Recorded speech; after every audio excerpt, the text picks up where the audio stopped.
Dios quiere ministrarnos. El tema de esta predicación, el deterioro moral en Boquim, el valle del lloro y del lamento. Si yo le hago una pregunta a usted, y particularmente a los papás que tienen la bendición de ser padres y madres, ¿qué es lo más importante para usted? ¿Qué es lo que lo motiva a levantarse en la mañana muy temprano para trabajar? ¿Qué es lo que lo mueve a usted cuando llega del trabajo a la casa y que las cosas estén bien? ¿Qué es lo más importante para usted, mamá, para usted, papá? Los hijos, ¿cierto? Los hijos son sumamente importantes para los padres. Los hijos son los que nos motivan para trabajar, para esforzarnos, para tener cosas que darle a ellos. Y esto es muy importante que lo tenga presente. Yo le decía hace rato, es muy importante que no se me vaya a distraer, porque esto es vital y depende de esto que Dios nos hable, cómo usted pueda conducirse como padre y como madre con sus hijos. En la semana tuve una plática con un joven de más o menos 30 años, padre de un hijo, profesionista. Y me decía: pastor, tengo un dilema con mi vida. ¿Qué me sugiere? Cuando yo fui niño, tuve un padre, tuve una madre que tuvimos necesidades, pero procuraron darnos económicamente lo necesario. Y mi madre fue la encargada de instruirnos y de enseñarnos las cosas de Dios. Y yo le agradezco a Dios porque tuve unos padres que me aconsejaron y que me llevaron al templo cuando fui niño y cuando fui joven. Pero hoy que estoy casado, las cosas han cambiado. Tengo una profesión, también mi esposa. Pero hemos tomado este año unas decisiones que no sabemos realmente a dónde nos lleven. Y le digo, ¿cuáles son las decisiones? Trabajamos en Toluca y entramos a las 8 de la mañana al trabajo. Para poder llegar a las 8 de la mañana a Toluca y a Lerma, nos tenemos que levantar a las 6 de la mañana. Y para salir del trabajo nosotros no tenemos un horario específico. Y regularmente estamos llegando a la casa entre las 10 y 12 de la medianoche. Y yo me quedé pensando y le dije, ¿y tu hijo quién lo cuida? Pues fíjese que nosotros hemos hablado como pareja y hemos visto que en el caso mío, mis padres y mis suegros nos ayuden a cuidar a nuestro hijo. Pero en el fondo yo sé que eso no está bien. Porque cuando me levanto mi hijo está dormido, él tiene 4 años, y cuando llego está dormido. Y algunas veces cuando llego tarde, un poquito temprano, más de lo usual, que es la medianoche, he encontrado a mi hijo que me dice, papá, quiero jugar contigo. Y ¿sabe qué? Que cuando llego lo que quiero es dormir. Porque mañana me tengo que levantar otra vez a las 6 de la mañana. Y me dice, y no sé qué hacer con mi vida. Sé que en el fondo no estoy haciendo bien y quiero encontrar un centro de no descuidar tanto a mi hijo. Pero pastor, entienda que tengo que trabajar, que tiene que trabajar mi esposa y tenemos que hacer un esfuerzo. Y en este momento no podemos cuidar a nuestro hijo. Y yo le hice esta pregunta: ¿qué es lo más importante para ti? ¿El trabajo o tu hijo? Y él me dijo, como muchos de ustedes, mi hijo. Si tú te preocupas por tu hijo, por un bienestar económico, mañana te vas a lamentar que ese hijo te va a agradecer por todo lo que le diste materialmente, pero te va a reprochar porque nunca le diste el tiempo que él necesitaba. Lo que estamos viviendo en la actualidad nosotros como sociedad, un deterioro moral, un crecimiento en la delincuencia, un incremento en la gente perversa y mala, la gente robando más. Eso es resultado de algo que se hizo o que no se hizo en un hogar. Porque todas esas personas que hoy roban, que hoy asesinan, que hoy secuestran, que hoy matan, etcétera, fueron niños y fueron niñas y estuvieron en un hogar como el que usted tiene con sus hijos. Y algo faltó, y algo no estuvo bien ahí. Por eso esta tarde Dios quiere llevarnos a nosotros a revisar la historia. Y recordemos la frase de Jorge Santayana, escritor y filósofo español: el pueblo que no aprende de su historia está destinado y condenado a repetirla. Tenemos un pasaje muy importante. Estamos en el valle de Boquín. Israel ha pasado 40 años vagando en el desierto. El gran líder Moisés ya no está. Dios levantó a un joven como Josué para introducir al pueblo en la tierra prometida. Solamente 2 personas de las que salieron de Egipto entraron a la tierra prometida. Las demás murieron en el desierto: Caleb y Josué. El escenario es sumamente importante. Están a punto de poseer, ya están poseyendo, mejor dicho, la tierra prometida. Las tribus han sido dispersadas en cada uno de los lugares. Y el pasaje que hemos leído nos habla de 3 generaciones. ¿De cuántas? Padres, hijos y nietos. Algo muy importante: lo que el padre y la madre comunican o no comunican a los hijos tienen repercusiones importantes. Dice el versículo 6: porque ya Josué había despedido al pueblo y los hijos de Israel se habían ido cada uno a su heredad para poseerla. El líder ya no estaba. El líder que Dios levantó para que sucediera a Moisés ya no estaba, y ahora el pueblo iba a poseer lo que Dios les había prometido.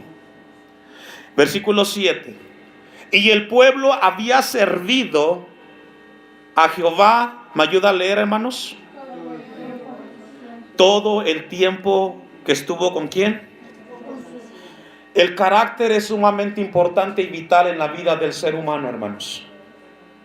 Dice la Biblia que el pueblo siguió y caminó con Dios siempre cuando Josué estuvo con él.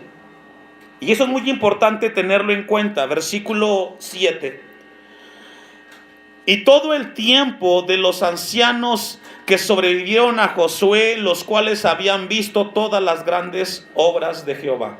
Habla de 2 generaciones: los que caminaron con Josué y los ancianos que vieron ¿qué? Las obras. Vamos al versículo 10. Y toda aquella generación también fue reunida a sus padres. ¿A quiénes? Y se levantó después de ellos, ¿me ayuda a leer? Otra generación que no conocía a Jehová ni la obra que él había hecho por Israel. La pregunta que surge es: ¿cómo llegó una generación que caminó con Josué a no conocer a Dios? Y ahí la palabra conocer es no experimentar una comunión con Dios.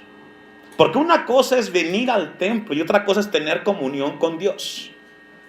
Pero lo que la Biblia nos está registrando a nosotros es de que hay 3 generaciones, pero la tercera generación fue una generación la cual ya no conoció las obras de Dios, y que eso trajo grandes consecuencias a la nación de Israel. La palabra Boquín que encontramos ahí significa el lugar del lloro y del lamento. Vamos a ver entonces qué es lo que llevó a una tercera generación a no conocer a Dios y no caminar en ese Dios. Deje su listoncito ahí. Vamos a ir a 2 citas. Primera de Timoteo 3, versículo 2, y Tito 1, 6.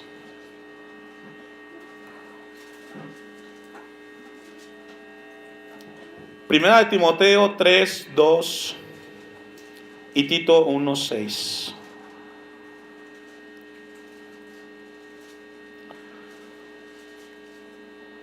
Esta palabra que vamos a leer es sumamente importante. El pasaje aquí, el contexto es que le está dando unas palabras para los líderes, los obispos, pero también entra los padres y aquellos que Dios nos dio a cargo dirigir una familia. Y dice la palabra de Dios, Primera de Timoteo 3:2: Pero es necesario que el obispo sea ¿qué? Irreprensible, marido de una sola mujer, sobrio, prudente, decoroso, hospedador, apto para enseñar. Tito 1:6. El que fuere irreprensible, marido de una sola mujer, y tenga hijos creyentes que no estén acusados de disolución ni de rebeldía. En los dos pasajes que nos habla hay una palabra clave que vamos a ver esta tarde, y es la palabra irreprochable. La palabra irreprochable habla del carácter. Y la palabra irreprochable significa en el griego anekletos. Y significa modelo de virtud. ¿Qué significa? Y un modelo de virtud habla de una persona que tiene ejemplo, que no finge, sino lo que él dice, eso vive. Esta tarde quiere llevarnos Dios a entender que una persona debe de cuidar mucho lo que es irreprochabilidad. ¿Qué fue lo que llevó a una tercera generación a no conocer a Dios? Fue lo siguiente: cuando una persona está más ocupada en su reputación que en su carácter, las consecuencias de esa vida es que el que te está siguiendo le pierde el miedo a pecar.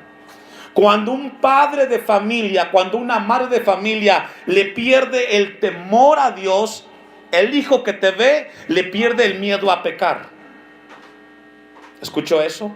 Cuando tu papá, cuando tu mamá te has dicho, no importa, Dios no me va a ver el día de hoy.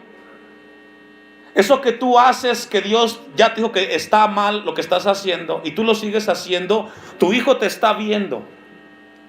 Y ese hijo no va a hacer lo que tú haces, él va a hacer algo peor. Él va a perderle el miedo a pecar. Y cada vez que el hijo le pierda el miedo al pecado, lo va a llegar a vivir más lejos de Dios. Y eso tiene consecuencias muy graves. Porque la palabra irreprochable nos habla de una persona que es un modelo y que habla del carácter y que habla de la manera como va a caminar.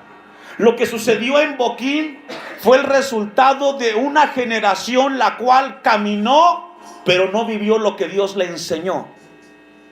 Y eso es trágico. Cuando el papá y la mamá no vive lo que Dios le enseña y vive de una vida diferente, lo que está produciendo es que ese hijo y esa hija, cuando crezca, no quiera seguir a Dios, porque el padre nunca le dio el ejemplo para caminar con Dios. Vamos a ver qué fue lo que pasó con esa generación. Vamos a Jueces.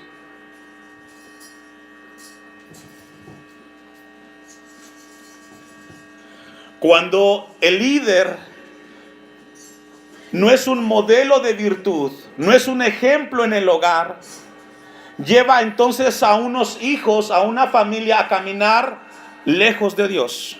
Versículo 11. Después los hijos de Israel, ¿qué hicieron? Hicieron lo malo ante los ojos de Jehová y sirvieron a los Baales. ¿Cómo es que llegaron estos hijos de Dios llegar al tema de la idolatría? ¿Cómo es que los israelitas no solamente hicieron lo malo, sino que llevaron sus vidas a vivir una vida de idolatría? Versículo 12. Dejaron a Jehová, el Dios de sus padres.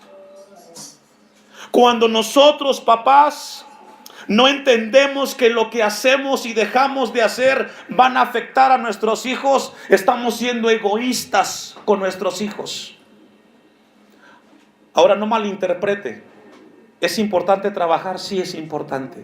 Pero es más importante tu hijo. Déjale explico. Cuando estaba preparando esta predicación, en lo que estuve investigando, me llevó a leer una historia de un hombre de 35 años, en el cual muere su mamá. Cuando su papá iba con su mamá en un vehículo, tuvieron un accidente y él murió. Murió ella, perdón. Y este papá, ya grande, el señor, va donde su pastor y le dice: pastor, tengo un problema con mi hijo. Mi esposa ha muerto y él le cuesta convivir conmigo.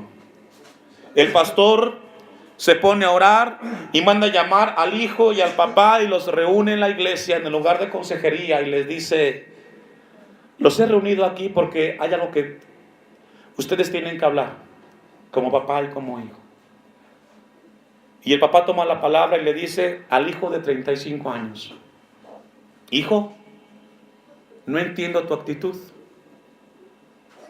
Toda mi vida la dediqué para que tú tuvieras una buena escuela, para que fueras a la universidad, que tuvieras ropa, que tuvieras comodidades, y me esforcé. Hice todo lo que humanamente pude para que tú tuvieras una estabilidad, y no logro entender por qué hoy tú te portas así conmigo. Este joven de 35 años agachó la cabeza frente al pastor y comenzó a llorar. Cuando terminó el padre de hablar, levantó la mirada y le dijo: papá, tuve todo lo que tú has mencionado, pero ¿sabes qué? Me faltaste tú, tu tiempo. Nunca estuviste para un consejo. Nunca estuviste para llevarme al parque. ¿Y de qué me sirve hoy todo lo que tú has mencionado si en mi corazón no estás tú? Se levantó el hijo y se fue. Y esto es terrible, porque Dios te habla a ti para que tengas cuidado y detengas tu vida, porque un día ese hijo te va a decir: me diste todo, menos a ti, menos tu tiempo, menos tu presencia, porque al final en esta tierra se queda todo, y lo único que un padre le puede dejar a un hijo es el cariño, es el afecto, es el decir: hijo, vamos al culto, para que cuando ese hijo crezca diga: mi papá y mi mamá estuvieron conmigo cuando los necesité. Y esta tarde Dios quiere hablarte a ti, para que no llegues como Israel en Boquín, y que se levanten tus hijos cuando tú ya no estés, y que esos hijos e hijas no quieran saber de Dios. Versículo 12. Dejaron a Jehová, el Dios de sus padres, que los había sacado de la tierra de Egipto, y se fueron tras otros dioses, y los dioses de los pueblos que estaban en sus alrededores, a los cuales adoraron y provocaron a ira a Jehová. Y dejaron a Jehová y adoraron a Baal y a Astarot. Y vemos a una generación que, al ver a sus padres que no vivieron con temor a Dios, esa generación vivió lejos de Dios. Yo le hice una pregunta a usted cuando iniciamos la predicación: ¿qué era lo más importante para usted? Y usted dijo que eran sus hijos. No solamente es importante que traigas el gasto a la casa, pero ¿sabes qué? Tus hijos a ti te necesitan, a ti. Que les des ejemplo, que les des cariño y que les enseñes a caminar con Dios. No solamente que le digas: yo soy cristiano, sino que vivas como cristiano. La consecuencia cuando nosotros no vivimos lo que enseñamos, viene de parte de Dios una palabra muy, muy fuerte para nosotros. Cuando el hombre y la mujer no tienen conciencia de lo que hace, cómo afecta a sus hijos, tiene repercusiones muy grandes. Vamos a ir al primer libro de Samuel, capítulo 4, versículo 14.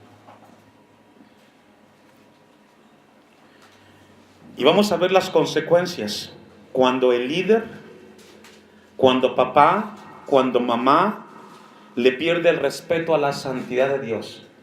La palabra santidad significa vivir una vida apartada y separada para Dios.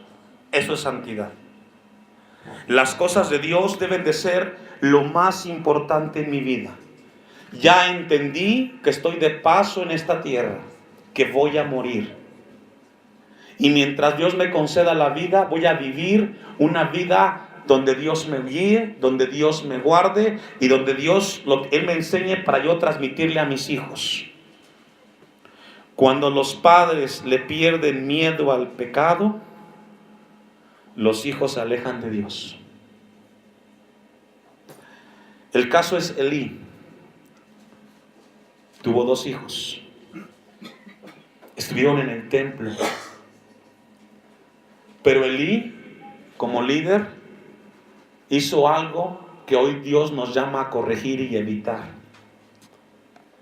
Que el estar en el templo, Dios nos llama a vivir lo que escuchamos, porque a mayor conocimiento, mayor responsabilidad. Hacer lo contrario va a producir en el hijo rebeldía y que no quiera saber de Dios, porque para vivir con un Dios como tú vives con Él, no tiene sentido. Versículo 14. Primero de Samuel 4:14. Cuando Elí oyó el estruendo de la gritería, dijo: ¿qué estruendo de alboroto es este? Y aquel hombre vino a prisa y dio las nuevas a Elí. Y era ya Elí de edad de 98 años, y sus ojos se habían oscurecido de modo que no podían ver. Dijo pues aquel hombre a Elí: yo vengo de la batalla, he escapado hoy del combate. Y Elí dijo: ¿qué ha acontecido, hijo mío? Y el mensajero respondió diciendo: Israel huyó delante de los filisteos, y también fue hecha gran mortandad en el pueblo. Y también tus 2 hijos, Ofni y Fines, fueron muertos. Y el arca de Dios ha sido ¿qué? Tomada. El arca de Dios representaba la presencia de Dios. ¿Qué representaba? La presencia de Dios. El arca era un símbolo de que Dios estaba con el pueblo. Y eso representaba mucho para Israel. Cuando los hijos de Elí hicieron lo inadecuado en el templo, trajo consecuencias en el pueblo. Y la primera y vital fue que el arca de Dios, que representaba su presencia, ya no estaba, se la habían llevado.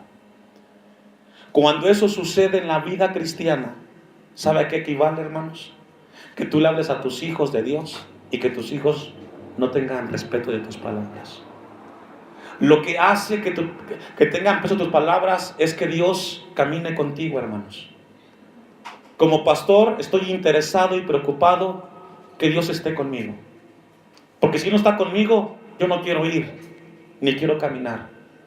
Yo debo de entender como pastor, como padre y como esposo, que si Dios no está conmigo, no tiene sentido la vida. Pero la presencia de Dios se fue de Israel cuando el líder y los hijos perdieron el temor a Dios. Versículo 18. Y aconteció que cuando él hizo mención del arca de Dios, Elí cayó hacia atrás de la silla, al lado de la puerta, y se desnucó y murió, porque era hombre viejo y pesado, y había juzgado a Israel 40 años. 40 años había sido el sacerdote que guiaba a una nación y se acercara a Dios. Pero al final de sus días de Elí, vivió sin la presencia de Dios. Y qué terrible es eso. El 19, y su nuera, la mujer de Fines, que estaba encinta, cercana al alumbramiento, oyendo el rumor que el arca de Dios había sido tomada y muerto su suegro y su marido, se inclinó y dio a luz, porque le sobrevinieron sus dolores de repente. Y al tiempo que moría, le decían las que estaban junto a ella: no tengas temor, porque has dado a luz un hijo. Mas ella no respondió ni se dio por entendida. Y llamó al niño, ¿cómo lo llamó? Icaboz, diciendo: traspasada es la gloria de Israel. Esa palabra significa que ya Dios no caminaba con Israel. Ya no estaba.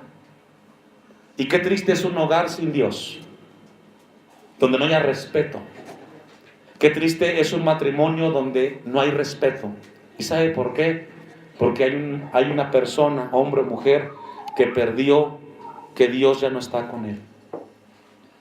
Dios nos ha llevado esta tarde a revisar la historia de Israel, para darnos cuenta que cuando la generación adulta no cuida las enseñanzas en la generación joven, trae consecuencias.